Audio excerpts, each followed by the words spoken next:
Hello and welcome. सर्वांचं स्वागत आहे. कॉम्प्लेक्स नंबरच्या सिरीजमध्ये आपण चॅप्टर कंप्लीट केलेला आहे. आता आपण बघतोय प्रिव्हियस इयर्स क्वेश्चन जे IIT मध्ये आलेले होते. चला एक चांगला एक्झाम्पल आपल्याकडे क्वेश्चनमध्ये दिला आहे की ओमेगा एक कॉम्प्लेक्स नंबर आहे आणि त्याची व्हॅल्यू दिली आहे काहीतरी. तर आपण लिहून घेऊ इकडे की ओमेगा आपल्याला काय दिलेला आहे, cos of 2π/3 plus I times sin 2π/3. आता लक्षात ठेवा पोलर फॉर्म, हा पोलर फॉर्म आहे की मॉड्युलस दिलेली आहे, म्हणजे मॉड्युलस ओमेगा किती होणार 1. ठीक आहे. नेक्स्ट जर तुम्ही याची व्हॅल्यू पुट केली तर आपल्याला ओमेगा काय मिळणार, याची व्हॅल्यू असते -1/2 आणि sin 2π/3 म्हणजे 120 ची व्हॅल्यू आहे √3/2. जर तुम्हाला आठवत असेल तर हा जो ओमेगा आहे हा काय झाला आता क्यूब रूट ऑफ युनिटी. जर आपल्याकडे क्यूब रूट ऑफ युनिटी असेल तर आपल्याला त्याची प्रॉपर्टी पण माहिती आहे. काय प्रॉपर्टी आहे की 1 + ω + ω² 0 आणि ओमेगाचा क्यूब किती होते 1. त्या दोन तीन प्रॉपर्टी आपल्याला क्वेश्चन वरून दिलेल्या आहेत. नेक्स्ट काय म्हणते की असे डिस्टिंक्ट कॉम्प्लेक्स नंबर Z पहा ज्यासाठी डिटर्मिनंट काय होणार 0. ठीक आहे. तर डिटर्मिनंटवर एकदा फोकस करा. बघा आपल्याला माहिती आहे की 1 + ω + ω² काय होते 0. मग तुम्ही जर कॉलम किंवा ऑब्झर्व केले इथे 1 आहे, इथे ओमेगा आहे, इथे ω² आहे. जर मी तिघाला ऍड केलं तर काय भेटणार 0 भेटेल. सेम लॉजिक रो सोबत पण करू शकता. तर मी काय करतो जस्ट कॉलमला चेंज करतो की column 1 changes to C1 + C2 + C3 म्हणजे कॉलम 1 + कॉलम 2 + कॉलम 3. तर आपला कॉम्प्लेक्स नंबर काय झाला, मग आपला कॉम्प्लेक्स नंबर झालेला आहे. तर कॉलमची व्हॅल्यू ऍड करायची Z + 1 + ω + ω². सेम सेकंड कॉलम मध्ये ओमेगा + Z + ω² + 1 आणि थर्ड ω² + 1 आणि Z + ω. बाकी उरलेले कॉलम तसेच लिहायचे Z + ω² आणि 1 आणि इथे काय राहिलाय ω² 1 आणि Z + ω. हे इक्वल्स टू किती आहे 0. आता आपल्याला माहिती आहे की याची ऍडिशन किती आहे 0. हे पण किती झालं 0 आणि हे पण झालं 0. सो ते 0 न लिहिता आपल्याला काय मिळालं इथे Z, इथे पण Z आणि इथे पण Z. बाकी काय राहिलाय ओमेगा Z + ω² 1 ω² 1 आणि Z + ω. This is equals to 0. आता सिंपल सी गोष्ट, प्रत्येक ठिकाणी Z आहे, Z आपण कॉमन काढू शकतो. Z कॉमन काढला तर बाकी राहिलं इथे 1 1 1 ओमेगा Z + ω² 1 ω² 1 आणि Z + ω इक्वल्स टू 0. सिंपली आता एक्सपांड करूया आपण. जर आपण एक्सपांड केलं तर आपल्याला मिळणार Z in bracket 1 times Z + ω² Z + ω² into Z + ω -1. Nice.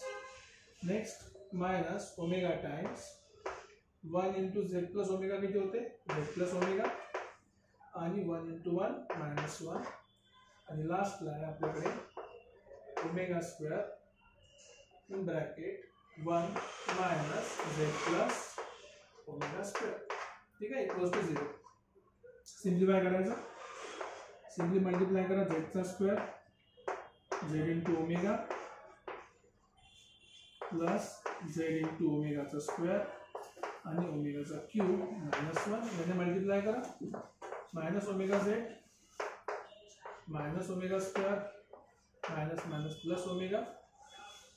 इथे सॉल्व करतो म्हटलं तर ω² चा 1 नंतर आला -Zω² आणि -ω⁴ इक्वल्स टू 0. ठीक आहे. काय काय होतं कॅन्सल आउट एकदा चेक करा ना. कॅन्सल आउट करायचं बघा. ω/Z cancel, Zω² cancel, plus ω² -ω² cancel.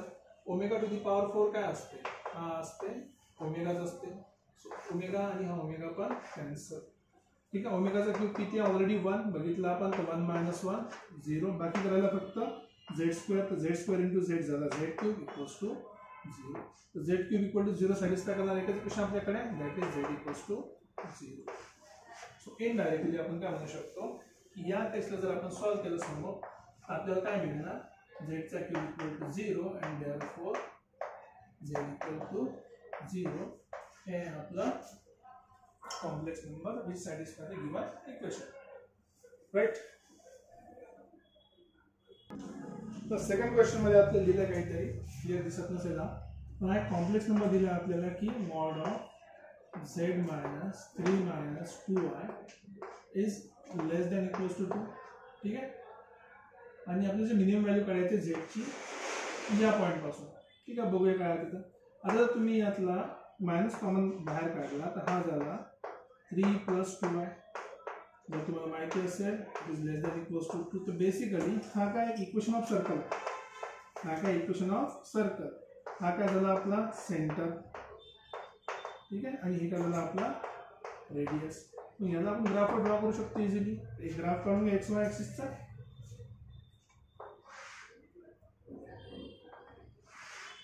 ठीक आहे. हे एक्स ऍक्सिस, इथे वाय ऍक्सिस. पॉइंट लोकेट करा. पॉइंट किती आहे आपला 3,2. या डायरेक्शनला असेल 3, इथे कुठेतरी या डायरेक्शनला असेल 2. हा आपला पॉइंट झाला 3,2. ओके. आणि तिथे रेडियस 2 चा सर्कल आहे. हा रेडियस 2 झाला आपला, त्याचा सर्कल आहे. हा झाला आपला सर्कल. सो बेसिकली जो आपला झेड आहे हा झेड काय या सर्कलवर कुठेही लाय करतो. हा बेसिकली झेड काय लोकस ऑफ सर्कल, हा कुठे राहू शकतो. आता या झेडचा डिस्टन्स काढायचा आपल्याला. पण इक्वेशन साठी काय दिलं आहे आपल्याला. सो डिस्टन्स फ्रॉम कुठून काढायचा आहे. डिस्टन्स फ्रॉम दिला आपल्याला mod of 2z minus 6 plus 5i. तुम्ही एक काम करतो 2 बाहेर काढतो कारण की माझ्याकडे फक्त z आहे. सगळे पॉईंट कशाचे आहे झेडचे पॉईंट्स आहे. ठीक आहे. माझ्याकडे फक्त z आहे तर मी 2 कॉमन काढतो बाहेर. सो 2 जर बाहेर काढला इथे राहिला z, मायनस पण बाहेर काढला इथे राहिलं 6/2 मायनस 5/2i, राईट. किंवा 2z मायनस 6/2 किती होते 3 मायनस 5/2i. याला जर मी कोऑर्डिनेट प्लेनमध्ये ठेवलं इथे का आर्गन प्लेनमध्ये तर 3 चा पॉईंट आपल्याला ऑलरेडी आहे. आता काय पाहिजे फक्त -5/2. सो -5/2 म्हणजे किती 2 पेक्षा थोडासा मोठा. ठीक आहे. इथे कुठेतरी असेल -5/2. आपला पॉईंट बेसिकली या ठिकाणी आहे. आता या पॉईंटचं डिस्टन्स जर तुम्ही झेड पासून घेतो म्हटलं तर काय होऊ शकते. शॉर्टेस्ट डिस्टन्स म्हटलं शॉर्टेस्ट डिस्टन्स हेच राहू शकते. दिस इज शॉर्टेस्ट डिस्टन्स. हे शॉर्टेस्ट डिस्टन्स कारण की तुम्ही थोडं जरी दूर गेले तर डिस्टन्स इन्क्रीज झाला. आणखी दूर गेले डिस्टन्स इन्क्रीज. बॅक साईडला गेले डिस्टन्स इन्क्रीज. आपल्याला पाहिजे शॉर्टेस्ट डिस्टन्स. तर जेवढ्या जवळ हा पॉईंट असेल तेवढ्या जवळ. आता हा पॉईंट कुठे आहे. हा पॉईंट आहे आपला 3,0. हा पॉईंट कुठे आहे 3, -5/2. सो बेसिकली डिस्टन्स जर तुम्ही बघाल हे वर्टिकल डिस्टन्स आहे. किती vertical distance 5/2. So therefore distance minimum किती झालं ते झालं 5/2. आणि याला किती टाइम्स करायचं आहे. याला करायचं आहे 2 times. So into 2 into cancel. So basic distance किती आहे. Distance is equals to 5, right. तर हे आहे आपलं सोल्युशन जे जॉमेट्रिकली एकदम फास्ट आपण करू शकतो. इझिली सॉल्व्ह करता येते. समजलं असेल. काही डाऊट असेल तुम्ही कमेंट सेक्शनमध्ये लिहू शकता. नसेल तर फारच. भेटा नेक्स्ट लेक्चरमध्ये. Till then take care. Bye bye.